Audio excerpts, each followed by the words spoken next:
हाँ, इतने बाल तो अनुपम खेर के नहीं है। अरे हम तो हाई स्कूल तक में लाले लगे थे हमारे। क्या कभी आप राजनीति में आएंगे? वो कहती हैं कि मत ही मारी गई थी हमारी। कानपुर से बोल रहे हैं अन्नू अवस्थी, पहचान तो गए हुई हो। जाहिर सी बात है, इस डायलॉग के बाद आपको इनके बारे में ज़्यादा परिचय देने की ज़रूरत नहीं है, लेकिन अगर फिर भी आप नहीं पहचान पाए तो मैं आपको बता दूं, द मीडिया वाइस इस वक्त मौजूद है एक डायलॉग से कानपुर की जान और पहचान बन चुके अन्नू अवस्थी जी के पास। स्वागत है सर आपका। सबसे पहले तो यही बताइए, जिस डायलॉग से आपकी इतनी पहचान बनी शहर के अंदर, ये डायलॉग की उत्पत्ति कहाँ से हुई? की उत्पत्ति कहूँ से नहीं भाई, ये हम लोगन की डेली मर्रा की बातचीत में रहा है कि गांव गन पहचाने हो ये नुत्तुक लड़का है, पहचाने हो ये महेश के लड़का है, ये पहचान तो गए हो ये फलाने। तो एक हम लोगन की अवधी भाषा का एक ये साधारण सी बोल भाषा रहा है, जो एक पहचान हमारी बन गई। और आज बहुत अच्छा लगा था, दिल्ली, बम्बई, कलकत्ता, जयपुर, इधर हम 25 जगह शो करके आए तो आदमी जैसे देखा थे कहा था पहचान तो गए हुई हो या पहचान गए। तो बड़ा अच्छा लगा था कि तो ये डायलॉग मतलब खुद ब खुद आ गया था, इसके लिए आपको कोई एक्स्ट्रा मेहनत करनी या स्क्रिप्ट लिखने की जरूरत नहीं पड़ती है? नहीं नहीं, ये हमारी जवान माँ, ये मदर टंग है हमारी। ये बताइए, इस डायलॉग ने आपको देखा जाए तो फर्श से अर्श पर पहुंचा दिया, तो फर्श से अर्श तक यानी मुंबई बॉलीवुड तक का सफर कैसा रहा? बहुत अच्छा रहा। और इसमें सबसे ज़्यादा योगदान कानपुर वालों का और यूपी वालों का रहा, जिनने हमको बेइंतहा वायरल किया। मतलब आज की तारीख में हम देखी थे कि कच्चा बादाम आवा 4 दिन चला, ख़त्म ही हुआ। अभी वो पाकिस्तानी लड़की गाइस रहा है मेरा दिल ये पुकारे, 4 दिन में ख़त्म ही हुआ। लेकिन अन्नू अवस्थी 5 साल पूरा करे जा रहे हैं और ख़त्म नहीं भय। कोई का पूरा श्रेय हम कानपुर और उत्तर प्रदेश वाले इनका दे रहे हैं। कॉमेडियन अन्नू अवस्थी कई लोगों के सेलिब्रिटी हैं और बहुत से लोग पसंद करते हैं। अब अगर आपसे ये कहें कि आपका पसंदीदा स्टैंड अप कॉमेडियन कौन है? देखिए, हमको तो सबसे ज़्यादा चार्ली चैपलिन पसंद है, अब जो इस दुनिया में है नहीं। उसके बाद राजू श्रीवास्तव भैया। राजू श्रीवास्तव भैया 2 वजह से हमको पसंद थे। एक तो व्यक्तिगत आदमी दिल के बहुत अच्छे थे, दूसरा कॉमेडी तुरंत करते थे, रटते नहीं थे। एक स्कूटर खड़ा, एक मोटरसाइकिल खड़ी, स्कूटर बिल्कुल नया पेंट खड़ा, मोटरसाइकिल पुरानी है तो निकालते देख लो बुढ़ा तड़ रहा। मोटरसाइकिल को तो ये एक प्रेजेंस ऑफ माइंड की चीज़ होती है। और बाकी जो कॉमेडी करता है वही हमको पसंद है, लगभग सारे पसंद। आपके शर्ट का कलर या कपड़ा और आपकी पत्नी यानी कि गुड़िया भाभी जो है हमारी, दोनों लोगों का कलर एक ही होता है क्या? एक ही थान से दोनों लोग कटवा लाते हैं क्या? दरअसल लोगों ने ध्यान देना अब चालू किया है। हम और गुड़िया शादी के 5 साल पहले से, मेरी लव मैरिज है, शादी के 5 साल पहले से एक जैसे कपड़े पहन रहे हैं। तब बस थोड़ा इतना ख्याल रखते थे कि जैसे गुड़िया जिस प्रिंट का सूट पहने हैं तो हम पूरी शर्ट नहीं वैसी बनवाते थे कि बदनामी होती है। लेकिन हाँ, मेरे शर्ट में उस सूट का कपड़ा कहीं ना कहीं होता था, भले जेब के ढक्कन हो, भले शोल्डर हो, भले मतलब उसी उस वो कपड़ा रहेगा आपके पास। रहेगा। अच्छा, इस चीज़ से कभी उनकी फैमिली, चूँकि लव मैरिज हुई है, ज़ाहिर-सी बात है इतना आसान तो रहा नहीं होगा, तो उनकी फैमिली वालों ने कभी गौर नहीं किया? इतना गौर नहीं कर पाए क्योंकि फैमिली के सामने हम बहुत लेट आए। देर से आए। लेकिन हाँ, इनकी सहेली और हमारे दोस्त थोड़ा गौर करते थे। गौर करते थे इस चीज़ पे। तो चलिए, जिन लोगों के मन में ये सवाल हो कि मियाँ-बीवी दोनों पति-पत्नी जो है एक जैसा कपड़ा क्यों पहनते हैं, तो उस सवाल का जवाब मिल गया होगा। चूँकि लव मैरिज की बात कर ली, बड़ा अच्छा सब्जेक्ट हो गया कि लव मैरिज हुई, तो कोई एक ऐसी बात है शादी से पहले या शादी के आस-पास जो सबसे ज़्यादा आपको पसंद आई हो आपकी लाइफ़ में? हाँ, एक बार जब 4-5 साल हो गए तो हमने कहा शादी करी जाए। फिर बात पहुंची इनके घर, तो गुड़िया की फैमिली थोड़ा एक्स्ट्रा एजुकेटेड थी और हम लोग साधारण थे। उनके पिताजी राजी नहीं हो रहे थे तो हमने एक दिन कहा यार गुड़िया लग रहा भाग के शादी करे पड़ी। तो गुड़िया बात आए जाए, मतलब उस समय बात रखे के लिए शुरू से हमारी बात मानती, बोली जैसा समझना तुम वैसा कर लेना। फिर उसके बाद इनकी एक चिट्ठी आई कि हम तुम्हारे लिए इतना त्याग कर सकते हैं कि हम शादी नहीं करेंगे, लेकिन हमको जिसने पाला पोसा है, हम उसको छोड़ के तुम्हारे साथ भाग जाएं, वो कहीं मुंह दिखाने लायक ना रहे, ऐसा काम भी नहीं करेंगे। तो ये चीज़ हमको बड़ी अच्छी लगी, क्योंकि हमारी संगत तो कुसंगत थी, लेकिन इनकी संगत माता पिता के साथ ज़्यादा थी। हम लड़के थे, बाहर ज़्यादा रहते थे, तो इनके संस्कार हमको बहुत अच्छे लगे। उसी दिन हमने भी कसम खाई कि शादी करेंगे तो तो इन्हीं इन्हीं से से करेंगे, करेंगे। नहीं नहीं करेंगे। तो आप अच्छा शादी के दौरान कभी ऐसा जैसे हिंदी फिल्मों में दिखाते हैं कि जब लव मैरिज हो तो लड़की घर वाले बड़ा लड़के के ऊपर प्रेशर बनाते हैं, मारपीट से लेकर के धमकी देना कि ना करो, ऐसा कुछ हुआ? यहाँ पे उल्टा था, हम ही कभी कभी प्रेशर बना देते आप थे। उल्टा जाके जो है घर वालों पे प्रेशर बनाते हम ही करेंगे शादी। हाँ हाँ। अच्छा, हमने अभी कहा कि इनके घर वाले यानी भाभी जी घर वाले जो है थोड़ा ज़्यादा एजुकेटेड थे और आपने अपनी बात की आप साधारण थे, तो आप साधारण में कहाँ तक पहुँचे? नहीं, हम तो हाई स्कूल तक में लाले लगे थे हमारे, और ये टॉप करती थी। हर रिजल्ट में इनकी फ़ोटो छपती थी अखबार में। इनको स्कूल से जितनी फीस जाती नहीं थी, उससे दुगना चौगुना पैसा आता था वजीफे में। तो यही मेरी पसंद भी थी, इनके चेहरे मोहरे के अलावा इनका साधारणपन और इनकी तो पढ़ाई मेरी पसंद पे। कैसे किया उन्होंने भाई? वो एजुकेटेड और आप कह रहे हो कि जितना वो फीस देती थी उससे ज़्यादा वजीफा ले लेती थी। वो आप हाई स्कूल में लाले पड़ गए आपके। वो एक कहावत है हम लोगों में, बुजुर्ग कहते थे, इनकी मती मारी गई। किसकी? हाँ, उनकी उनकी उनकी। हम गुड़िया से अक्सर पूछते हैं कि भाई तुम्हारे अंदर तो सब चीज़ पसंद करने वाली थी, पिता बैंक बिल्कुल। मैनेजर थे, तुम टॉपर थी, सुंदर थी, आईएएस की तैयारी कर रही थी। हम साला एक साधारण आदमी, न लंबाई न चौड़ाई न देखने में। तो वो कहती हैं कि मती मारी गई थी हमारी। उसी की वजह से सब हो गया। एक और सवाल है कि टोपी आपकी कलर चेंज करती है। आपके हर वीडियो में देखा गया कि आपकी टोपी एकदम नई स्टाइलिस्ट होती है। टोपी का क्या राज है? टोपी को हम धीरे धीरे अपनी पहचान बना रहे हैं। उसके ये कारण नहीं है कि मेरे बाल बिल्कुल नहीं है, बाल हैं। थोड़े हैं मतलब? नहीं नहीं, मतलब भर के हैं, थोड़े ये हैं, देखो काम भर इतने। के हैं। हाँ, इतने बाल तो अनुपम खेर के नहीं है। लेकिन हम चाहते हैं कि टोपी हमारी पहचान हो। अगर डंडी में भी कोई टोपी फंसा के ले जाए तो आदमी ये कहे देखो अन्नू अवस्थी निकल के गए।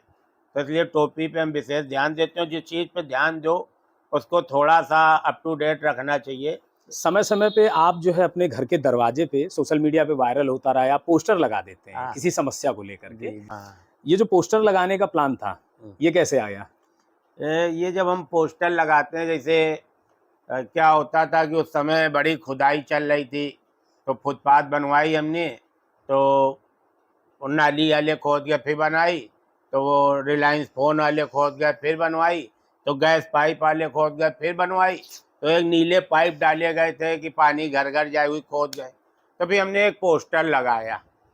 हमने कहा अब तक फुटपाथ बनवा रहे हैं ना, इसमें सांसद का पैसा लगा, ना विधायक का लगा, ना सभासद का लगा, इसमें पैसा हमारा लगा। अगर अब तक कोई भी खोदने आया तो जीजा की बंदूक घर में धरी है, गोली चला दे, भले जीजा जेल तो चले क्या जाए। हुआ उसके बाद आया कोई? उसके बाद आया नहीं, लेकिन ये पोस्टर जितने लोग भी निकले वहाँ से, सब ने फोटो खींची अपने अपने उस पे, अपनी अपनी आईडी से उसको वायरल किया। वायरल करी। वो आपका एक बहुत मामला वायरल। बड़ा वायरल हुआ था सोशल मीडिया पे कुछ समय पहले। आप नगर निगम में गए थे, अपनी जीप के साथ आप गए, तो उसमें आपने मच्छरदानी लगाई थी और वहाँ पे मच्छरों को लेके प्रकोप के विरोध में आप गए थे जी जी और बड़ा वायरल हुआ। लोगों ने उस पर बड़ी चुटीले अंदाज में लोगों ने बातचीत की। जी जी। उस पूरे उसके बाद, विरोध के बाद क्या कुछ फर्क आया? हाँ, बहुत फर्क आया। देखिए, हम लोग क्या है, एक साधारण लोग हैं। हम लोगों की लोग थोड़ा सा सुन लेते हैं, तो इसलिए हम लोगों को बताने। शहर में मच्छर से बहुत लोग परेशान थे। जैसे अभी बरसात आ रही है, पूरा शहर पानी से भर जाएगा। नाली सफाई हर साल होती है, ये सफाई कौन करता है? कौन सी नाली साफ होती है जिससे पानी नहीं निकलता? तो इस तरह के हम लोग मुद्दे उठाते हैं कि उस समय बड़ा डेंगू मलेरिया फैल रहा है, तो हम मच्छरदानी लगा के नगर निगम गए। इस बार अगर नाली भरेगी तो हम नाव लेके चलेंगे, हम अपनी जीप में ऊपर नाव धर के चलेंगे। जहाँ पानी भरा होगा वहाँ नाव से चलेंगे। अरे नाली सफाई का ठेका देते हो आप, तो हर वार्ड के हिसाब से तो एक आदमी दे देते हो। अब वो क्या करता, थोड़ा कीचड़ निकाली बाहर डाल दिस, अधिकारी निकले हाँ कीचड़ पड़ा, यहाँ नाली साफ भाई।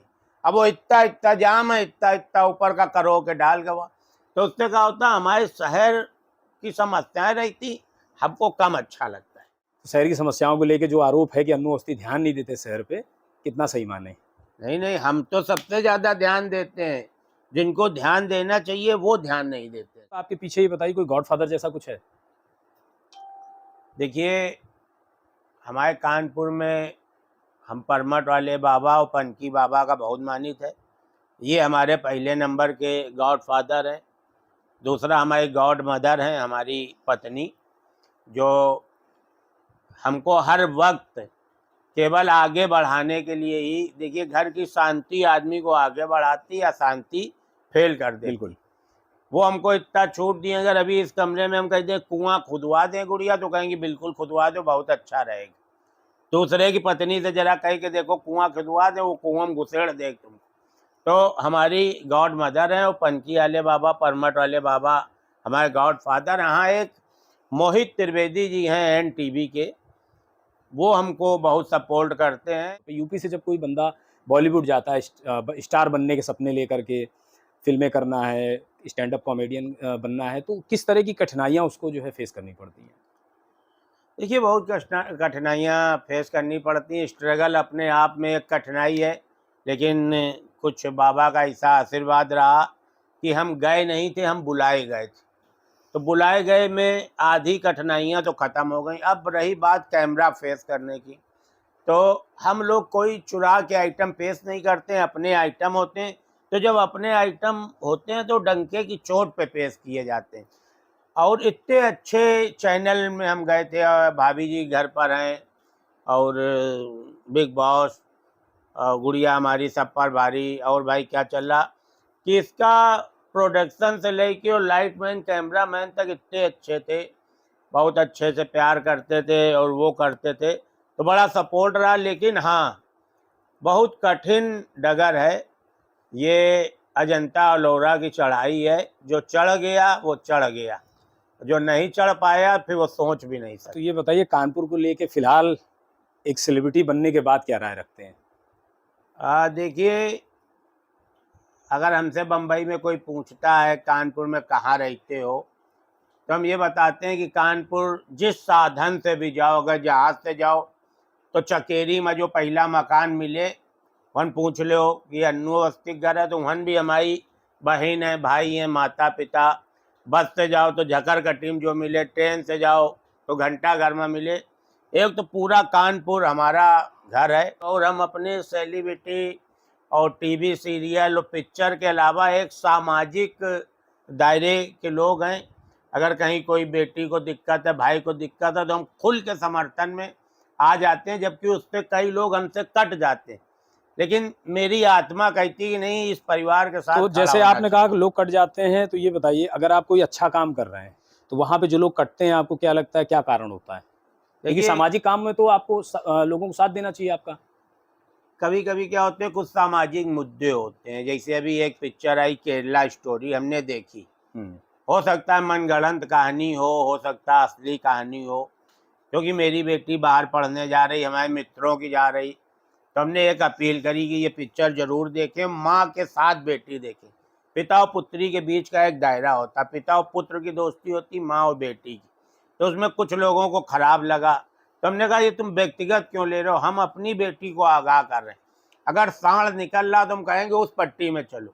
अब इसमें सांड का मालिक नाराज हुई जाए, ये तो गलत ठीक बात बात है ना। होंगे। तो कुछ सवाल हैं बहुत छोटे-छोटे और रत्नमणि जी ने पूछा है, रत्नमणि तिवारी जी कवित्री हैं कि क्या कभी आप राजनीति में आएँगे? अगर ज़रूरत पड़ी तो ज़रूर आएंगे, और हमको लग रहा कुछ काम तभी होते हैं जब आप उस लायक होते हैं, खाली मुंह बजाने से कुछ नहीं होता है। तो अगर ज़रूरत पड़ी तो अन्ना हजारे की तरह आएंगे, हम भी बिल्कुल। आएंगे। और संजीव शुक्ला जी हैं, भैया हैं, ये सीनियर वरिष्ठ पत्रकार हैं, पूछ रहे हैं कि राजनीति में आप अपना आदर्श किसे मानते हैं? राजनीति में हम अपना आदर्श योगी जी, मोदी जी को मानते हैं। वैसे तो अटल जी हमारे आदर्श थे, लेकिन वो उस जमाने की बात थी। जो आज का आधुनिक युग है, पहले घी कहावत थी कि टेढ़ी उंगली करके लेकिन आज है घी डब्बा पलटा के निकालने। तो योगी मोदी जी की जो राजनीतिक कला है वो हमको बहुत प्रभावित करती है और हम उन्हीं को आदर्श मानते हैं। रवि गुप्ता का सवाल है कि आपका और भाई क्या चल रहा है प्रोग्राम, बड़ा इंतजार है उन्हें इस चीज़ का, तो वो जानना चाहते हैं कि ये कब आ रहा है। दरअसल ये हम लोगों के 350 एपिसोड की ही स्टोरी थी और जो हवेली हम लोग ने ले रखी थी उसमें गदर 3 सन्नी देओल की शूटिंग चालू हो गई थी और वो हवेली कई पिक्चरों में आ चुकी है और कई पिक्चरों के लिए बुक थी, इसलिए ये हम लोगों को रोकना पड़ा। जल्दी ही हम लोग आपको दिखाई पड़ेंगे। सवाल है नितिन हैवंशी का कि आप अपनी ब्लैक मनी वाइट कैसे करेंगे इस बार। ब्लैक मनी होए तब तो वाइट करी, साला ना ब्लैक मनी है ना वाइट मनी है। पूरा घर ढूंढ गया है, 2000 का एक नोट नहीं मिला इज्जत बचाने के लिए कि जयका लई के हल्ला मचावे कि काहे नोट बंद करो। अब हल्ला मचाई तो आदमी कहे तुम्हारे पास है भी कि तुम खाली सोरे मचा रहे हो। कुलदीप कलश जी हैं, कवि हैं, इन्होंने पूछा है कि बहुत कम समय में आपने कनपुरिया स्टाइल को अखिल भारतीय बना दिया है, लेकिन कुछ लोग अभी भी अपने सस्ते चुटकुले में कनपुरिया गाली, कमला पसंद, झगड़ा फसाद जैसी चीज़ों को कानपुर की पहचान बनाते हैं, उन्हें आप क्या सलाह देंगे। देखिए, हर चीज़ के श्रोता हैं, हर चीज़ के दर्शक हैं। जो गाली गलौज करते हैं उनकी भी सुनी जाती है, बल्कि उनके व्यूज़ हमसे ज़्यादा आते हैं। लेकिन हम वो चीज़ सुनाते हैं कि आप परिवार के साथ सुने, क्योंकि हम परिवार के साथ रहते हैं। अगर आपको अन्नू अवस्थी का कोई मैसेज आया तो आप आंख बंद करके खोल सकते हैं कि इसमें कोई बरगल्डी नहीं होगी, कोई ऐसे गंदे शब्द नहीं होंगे कि आप अपनी बिटिया से आँखें बचाएं। तो इसलिए हम थोड़ा साफ सफाई को पसंद करते हैं। हम लोग ब्राह्मण लोग। सौरभ मिश्रा जी पूछ रहे हैं, सौरभ मिश्रा प्रथम की आईडी से, कि आपके शर्ट का टेलर कौन सा है भाई। ये ना बताइए भैया। तो सौरभ जी, ये आपको जानना है तो इसके लिए थोड़ी मेहनत करनी पड़ेगी, वो आप इनसे बात करिएगा। नीलांश तिवारी जी, और साथ ही साथ कानपुर पेज से भी वही सवाल है, तो मैं दोनों सवालों को मर्ज कर दे रहा हूँ यहाँ पे। और वो सवाल है आपके मित्र जय वाजपेयी से संबंधित, कि क्या जय वाजपेयी की याद आपको आती है। बिल्कुल आती है, और हम फिर कह रहे हैं कि वो पूरी तरह से निर्दोष थे, बाबा के भक्त थे। लेकिन कुछ लोगों ने कहा जो बाबा के भक्त होते हैं क्या अपराधी नहीं होते हैं? ऐसा नहीं है, जितने डकैत होते थे वो मंदिर बनाते थे। लेकिन जय वाजपेयी आज नहीं तो कल निर्दोष साबित होंगे, और वो निर्दोष है। अभी तक का उनकी कोई ऐसी संपत्ति नहीं पकड़ी गई जो अवैध हो। अभी तक का जितने मुकदमे लगाए गए, कुछ गलत अभी तक नहीं पकड़े जाते। उसमें ये भी सवाल है कि आप मिलने गए उनसे जेल में। नहीं जाते हैं। चलिए, अच्छा, एक जगह इन्होंने और लिखा है थोड़ा सा कि शायद आपने कभी आवेश में उसी मामले में किसी कैमरामैन के कैमरे में हाथ शायद मार दिया होगा, उसको लेके इन्होंने प्रश्न डाला है। हम पत्रकारों का बहुत सम्मान करते हैं, ना कभी हमने किसी के कैमरे में हाथ मारा, ना कभी किसी से तू तड़ाक हुई। परिवार की तरह रहते हैं हम वो पत्रकार, क्योंकि हम जिस पेशे में हैं उसमें पत्रकारों को हमारी ज़रूरत पड़ती है, हमको उनकी पड़ती है। तो हमारे बड़े मधुर संबंध हैं पत्रकारों। एक आखिरी सवाल ले रहे हैं, सुरेंद्र त्रिवेदी जी का है, उसमें जो है साथ ही चंकी गुप्ता जी हैं, दोनों लोगों का सवाल चूंकि मिलता जुलता है तो उसको भी मर्ज हम कर रहे हैं। तो सवाल ये है इनका कि आपने 50 वार्डों में प्रचार प्रसार किया था निकाय चुनाव के दौरान, उसमें से 41 लोग जीते हैं, जो कि आपने उसमें डाला भी था अपने ऑफिशियल चैनल पे। प्रेमला जी के लिए आपने खुली वोट अपील की थी, तो उन्होंने पूछा क्या इसे माने कि ये सब पेड था, या अन्नू अवस्थी लोकसभा या फिर किसी एमएलसी सीट के सीधे दावेदार दिख रहे हैं। यदि इनमें से ऐसा कुछ भी नहीं है तो उन फैंस का क्या जो भाजपा के अलावा अन्य राजनीतिक दलों से ताल्लुकात रखते हैं। देखिए, अम्मा जी का प्रचार हमने इसलिए किया था कि राजू भैया जब जीवित थे तो अम्मा जी का प्रचार हुआ था, और हमारी और राजू भैया की बात हुई थी कि इस बार हम लोग मिल के अम्मा जी का प्रचार करेंगे, मतलब प्रमला पांडे जी का। अब राजू भैया नहीं है तो मेरा दायित्व बनता था कि हम प्रमला पांडे जी का प्रचार करें। मेरे उनसे बड़े अच्छे और घरेलू संबंध थे, क्योंकि राजू भैया फिल्म विकास परिषद से जुड़े थे और हम राजू भैया से जुड़े थे, तो इसलिए थोड़ा सा फिल्म विकास परिषद जिसकी सरकार होती है लगभग वही अध्यक्ष होता है, तो थोड़ा सा भाजपा से जुड़े थे। अब रही अन्य दलों की बात, तो हमने 4-5 अन्य दलों के लोगों का भी प्रचार किया। ज़्यादातर हमने भाजपा के लोगों के प्रचार किए, और जो दूसरे दल हैं वो मेरे पास आए नहीं, तो हमको इतना शौक भी नहीं लगा था कि हम उनके पास जाते, हाथ जोड़ते कि भैया तुम एक बार हमसे प्रचार करवा लो। जो मेरे पास आया उसको हमने लौटारा नहीं। निर्दलीय भी आए हमारे पास, अन्य दल के भी आए, शहर के बाहर के, और जो जो आया हमने सबका प्रचार किया। रही बात पेमेंट लेने की, पूछा ना आपने? हाँ, हाँ, पेड़ उनका मानना है कि मतलब ये जो आपने प्रचार किया, क्या ये पेड था? अगर नहीं था, तो फिर मतलब आपने अन्य का प्रचार क्यों नहीं किया? हाँ, तो जहाँ तक पेमेंट की बात थी, पेमेंट भी कुछ लोगों ने दिया, क्योंकि मेरे खर्चे इसी चीज़ से चलते हैं। पूरे चुनाव काल में 200 किलो से ज़्यादा मिठाई खिला दी गई, तो ये कौन लेके आवा? कम से कम 200 पेटी पानी की पिला दी गई, कौन ले? तो ये सब तो पेमेंट का काम है, बिना पेमेंट के तो कोई चीज़ नहीं होती है। और पेमेंट भी हमने लिया, लेकिन किसी से ज़बरदस्ती नहीं लिया, जिसने खुशी से जो दिया वो लिया। एक आखिरी सवाल मैं ले लेता हूँ और कि आप इस समय नोट एक्सचेंज किए जा रहे हैं, 2000 के नोट को लेके बड़ा र्यूमर भी है, चक्रव्यूह टाइप का एक संरचना कर दी गई है, लोग भ्रमित हो रहे हैं। आपके पास कितने नोट हैं 2000 के? 2000 के हमारी सास के पास नोट है। अब वो हमें बुला रही हैं नोट देने के लिए कि नोट बदलवाने के लिए। हमारे व्यक्तिगत अन्नू अवस्थी के पास 2000 का एक भी नोट नहीं। हाँ, 1000 के 3 जरूर धरे हैं, तो वही बचे रह गए थे। और गुड़िया अगर छुपाए धरे हो तो भाई इतना भी सहयोग नहीं करती हुई, अपने जीजा से बदलवा लेती। उनके जीजा स्टेट बैंक में है, हमारे पास तो भैया एक को नहीं। तो ये थे हमारे साथ अन्नू अवस्थी और सारे सवालों के जवाब के साथ आपके सामने हमने सारी चीज़ें, मुझे लगता है शायद किताब खोल के रख दी गई है। फिलहाल हमारे साथ जुड़े रहने के लिए आप सभी का धन्यवाद। जय हिंद।